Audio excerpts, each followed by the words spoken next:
Hello everybody, Marcus Eichenberry here, and I am recording this live. I'm actually doing one of the upstreams. You know, when you go in YouTube to upload a video, it actually allows you to stream directly from your webcam, and that's what I'm doing right now. So I wanted to talk today just a little bit about the fact that something successful that happened, and that was that well, and it wasn't so successful at the same time, and it was Hurricane Isaac. Now, Hurricane Isaac blew through town here and I mean, the eye of it was about 50 miles away from us. But we got a lot of high winds. You know, we had some stuff up in the range of 70 miles an hour, so it was predicted to be a lot higher, but we kind of lucked out. So with it being, you know, severe but not life-threatening, I decided that I would take and record a lot of it, and you know, maybe record some of our adventures and try and go out and film for it for my Marky Dragon channel. And so there was a couple things that happened. One is we ended up with some really good content that I have here. It's the playlist of Hurricane Isaac. That was kind of behind the scenes stuff of trying to get around the hurricane, trying to deal with it, and trying to, you know, go out and make content, shoot film in it, and to the point to where my big camera, which I got right here, that I ended up having to take it all apart and let it dry out because we got it wet. And it has rain gear and everything, but the rain gear it was 85 degrees during the hurricane, and so when you'd walk outside, and it's you know, we keep it at like 76 to 78 here in the house, and you'd walk outside and the humidity would just go and it's just the same thing. I don't know if you've ever experienced when you walk outside and your glasses fog up, or inside and they fog up, you know, like into a hot steamy kitchen. Uh, and so it was the same thing that happened, and taking it in and out of the car and everything, because we had the AC running in the car. It ended up getting, you know, some condensation in it and stopped functioning. But while we were out doing all of that, so the successful part was that I had no intention of is that my vlog here ended up with about more than 15,000 views just from the Hurricane Isaac stuff, and I was just doing some stuff for fun.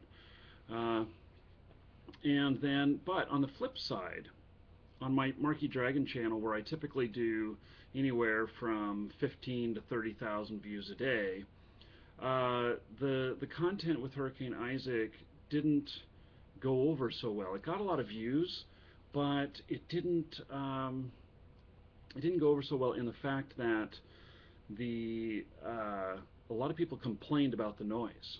Now there was a lot of first-time viewers because they're like, "Why would you go and film outside? Go back in the house," or saying stuff like, you know, it's a lot more interesting to film at home or something like that. And I'm thinking to myself, man, they don't know that I try and do all these things in different locations and give people things to look at, other than what I got behind me, which is my live streaming background, and this is, you know, this is a black screen behind me. Uh, so the um, the fact is I did not get a lot of subscribers on those videos for the hurricane stuff. A lot of people really found it interesting, but some people really found it annoying. The wind sound, even though, and they were like that I got to buy a better mic and everything. In fact, let me grab my mic here. Hold on.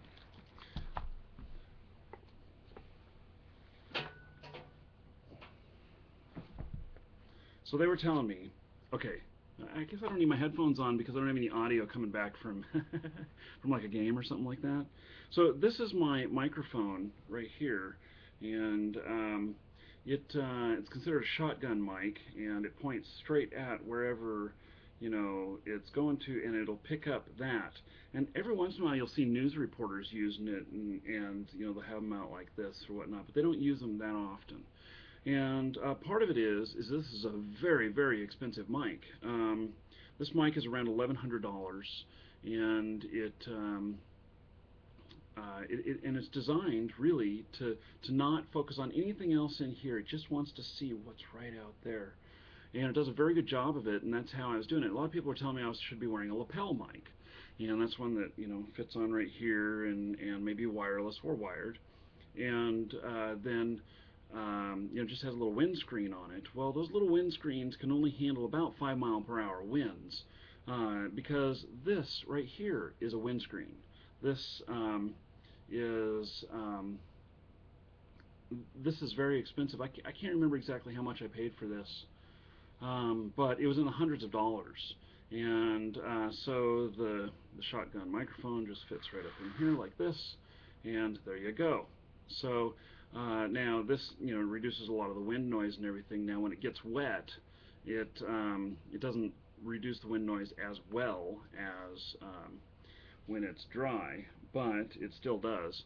And so there's a lot of people just telling me, like how to do my filming and everything, and that's fine. Everybody has their own opinion, especially people who are new to the channel, who haven't been around very much and don't know, I guess, what to expect from me or my channel.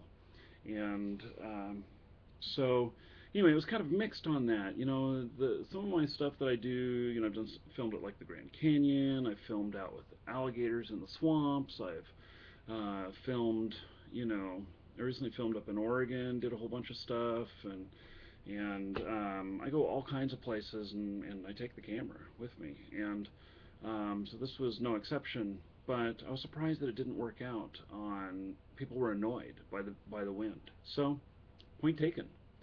Now, so that has been successful and not successful, and I learned from that. So I'll take the successful parts and move forward. So now I'm moving again, and this time to Tampa, Florida, lightning capital of the United States, and that's going to be fun, especially if I end up with my home office having like a window or something that we can film in front of when there's good lightning storm going on. I think that'd be fun. So the camera's nice and insulated. It will run sufficiently for hours off of battery power, and that makes it so that even if the house took a lightning strike, I can still film. Hey, what are you doing up here? That's not okay. Cat jumping up here. She's like, ooh, I thought I was going to get up there. Say hello to everyone, Iolo. You say hello to everyone? No? She's just totally not interested in the camera stuff. Now, she is interested in all of the birds that are outside. So the birds have been very hungry since the hurricane. We put bird seed out, and everybody and their mother came. So, yes, that's what she's looking at out there. And she's just happy to sit here because she can see out there. I think that's what she was trying to get to, is get to the window behind my monitor here. So anyway, just wanted to, give an update how things are going. And live streaming is going pretty good. We're averaging, I think, over 1,000 people per broadcast. And it'll be interesting. I broadcast this morning for about 5 hours, and we'll see, how how that went. To make partner, they told me they wanted to see 1,000 people per broadcast, and so some of them were, I think at one day I had 6,000 on one broadcast, another day I had 3,000 on a broadcast, and then I had some that were below 1,000. So we'll see how those stats go.